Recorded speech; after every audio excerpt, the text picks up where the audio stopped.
Hi friends प्रतिदिनेर मतो आजकेरो चले एलाम नतून एकटी रेसिपि निये। आजकेर बानाबो भीषण ही मजादार एकदम रसे भरपूर और क्रिस्पी क्रिस्पी गजार रेसिपि, जा एकबार देखले आपनाराओ खूब सहजे बानिये निते पारबेन। ताहले चलुन कथा ना बाड़िये मूल रेसिपिते चले जाई। गजा बानानोर जोन्नो प्रथमेई आमि निये नियेछि मयदा, सेई संगे दिये दिচ্ছি एखाने स्वाद अनुयायी लवण, दिए दिচ্ছি 1 চামচ চিনি और दिए दिलाम सादा तेल।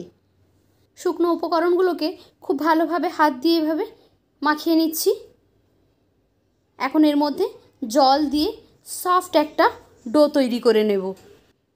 একেবারে পাতলা নয় আবার খুব বেশি শক্ত নয়, এরকম একটা মিডিয়াম করে ডো আমরা তৈরি করে নেব। মোটামুটি যেন ডোটা নরম থাকে। অল্প অল্প জল দিয়ে আমি ময়দাটাকে ভালোভাবে মেখে নিচ্ছি। ময়দাটা এখানে মাখানো হয়ে গেছে, কতটা নরম হয়েছে দেখে বুঝতে পারছেন। এখন ঢেকে রেখে দিলাম কিছুক্ষণের জন্য। উপর থেকে অল্প একটু তেল ঢেলে দিলাম, যাতে করে এই যে আঠার মতো জড়িয়ে যাচ্ছে তাহলে আর জড়াবে না, খুব সুন্দর আটাটা নরম থাকবে। এখন আমি কিচেন সারফেসের উপরে রেখে আবারও কিছুক্ষণ খুব ভালোভাবে হাত দিয়ে ময়ান দিয়ে নিচ্ছি। ময়দাটাকে খুব ভালোভাবে ময়ান দিয়ে সুন্দর একটা ডো তৈরি করে নিলাম। দেখতে পাচ্ছেন কতটা নরম ডো হয়েছে। আমার যতটা পরিমাণ লাগবে ততটা আমি এখানে কেটে নিয়েছি। আর এভাবে হাত দিয়ে একটু লম্বা করে শেপ দিয়ে দিলাম। তারপর ছুরি দিয়ে এভাবে গোল গোল করে একটা একটা রুটির লেচি যেমন হয় সেরকম আকারে কেটে নিচ্ছি। যতটা আপনাদের প্রয়োজন ততগুলো আপনারা গোল করে নেবেন।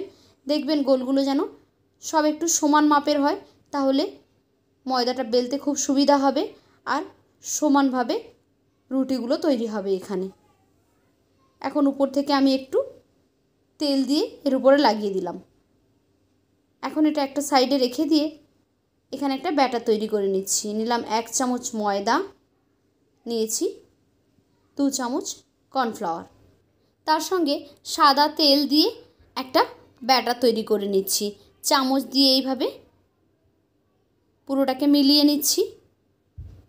এখন এটা রেডি হয়ে গেছে, সাইডে রেখে দিয়ে রুটিগুলোকে বেলে নেব। রুটিগুলোকে আমি এখানে ময়দা দিয়ে একটু বেলে নিচ্ছি। দেখুন সব কটা রুটি কিন্তু আমি এখানে এই একই রকমভাবে বেলে নেব। যতটা পাতলা করা সম্ভব ততটা পাতলা আপনারা এখানে করে নেবেন। এই রুটিটা বেশ পাতলাই হবে, মোটা রাখলে ভালো হবে না, খাজাটা কিন্তু মোটা মোটা দেখাবে, ভালো হবে না। সেই জন্য যতটা সম্ভব টেনে টেনে আপনারা একটু পাতলা করে বেলে নেবেন। ময়দার জায়গায় আপনারা এখানে কর্নফ্লাওয়ার দিয়েও ডাস্ট করে রুটিটা বেলে নিতে পারেন। আর এই যে ময়দা আর কর্নফ্লাওয়ার দিয়ে তেল দিয়ে যে গোলাটা গুলে রেখেছিলাম সেটা এখন মিডিলে দিয়ে দিয়ে রুটিগুলোকে একটার উপরে একটা সুন্দর করে লেয়ার তৈরি করে দিচ্ছি। আগেই আমি সব রুটিগুলোকে বেলে নিয়েছি আর এইভাবে একটার উপরে একটা প্রত্যেকবার ময়দার গোলাটা দেব আর এইভাবে একটা একটা রুটি দিয়ে নেব। এখানে আমি টোটাল 5 পিস রুটি দিয়েছি। আপনারা যতগুলো পারেন দিয়ে সুন্দর করে এইভাবে মুড়ে মুড়ে একটা রোল বানিয়ে নেবেন। দেখুন কিভাবে আমি হাত দিয়ে তৈরি করছি আর রুটিগুলো কিন্তু অনেক পাতলা হয়েছে। সুন্দর করে রোল করে নেব। এই মুখটাকে একটু চেপে চেপে দেব যাতে করে এই মুখটা খুলে না যায়। তারপর ছুরি দিয়ে এভাবে সবগুলোকে আমি এখানে কেটে নিয়েছি। অনেকগুলো এখানে খাজা তৈরি হয়ে যাবে। এখন এই যেগুলো আমরা কেটে রাখলাম এগুলোকে হাত দিয়ে একটু ফ্ল্যাট করে দেব। এগুলোকে বেলতে হবে না, হাত দিয়ে এভাবে একটু চেপে দিলেই হয়ে যাবে। যেহেতু এটা খুব সফট আছে সেই জন্য, শক্ত হলে কিন্তু এটাকে আপনাকে বেলতে হতো। দেখুন হাত দিয়ে আমি কিভাবে একটু ফ্ল্যাট করে দিয়েছি, এরকম ফ্ল্যাট করে দিলেই হবে। সবগুলোকে আমি এখানে একই রকমভাবে এভাবে একটু চ্যাপ্টা করে নিচ্ছি। সবগুলো এখানে রেডি হয়ে গেছে। এবার এগুলোকে ফ্রাই করে নেব। দিয়ে দিচ্ছি কড়াইতে পর্যাপ্ত পরিমাণ তেল। তেলটা হালকা গরম থাকতেই কিন্তু এই খাজাগুলোকে ভেজে নিতে হবে। এগুলোকে খুব বেশি গরম অবস্থায় দেওয়া যাবে না, তাহলে লেয়ারগুলো ভালো মতো খুলবে না আর ভিতরটা কাঁচা থেকে যাবে। সেই জন্য একদম লো ফ্লেমে রেখে আর একদম তেলটা কম হিটে রেখে এগুলোকে ফ্রাই করে নিতে হবে। হালকা হাতে এগুলোকে উল্টে পাল্টে ফ্রাই করে নেব। দেখবেন তাহলে খাজার লেয়ারগুলো খুব সুন্দরভাবে তৈরি হয়ে যাবে। এখন দেখেই বুঝতে পাচ্ছেন কিভাবে লেয়ারগুলো ছেড়ে ছেড়ে আসছে। এখন সুন্দর একটা কালার আসা পর্যন্ত উল্টে পাল্টে এগুলোকে ভেজে নেব। দেখুন খুব সুন্দর একটা কালার এসেছে। এগুলো ফ্রাই হয়ে গেছে, তুলে নিচ্ছি। যতক্ষণে ঠান্ডা হবে ততক্ষণ কিন্তু কালারটা আরও সুন্দর এসে যাবে। তাই এরকম কালার অবস্থাতে থাকতেই আমরা এটাকে তুলে নেব।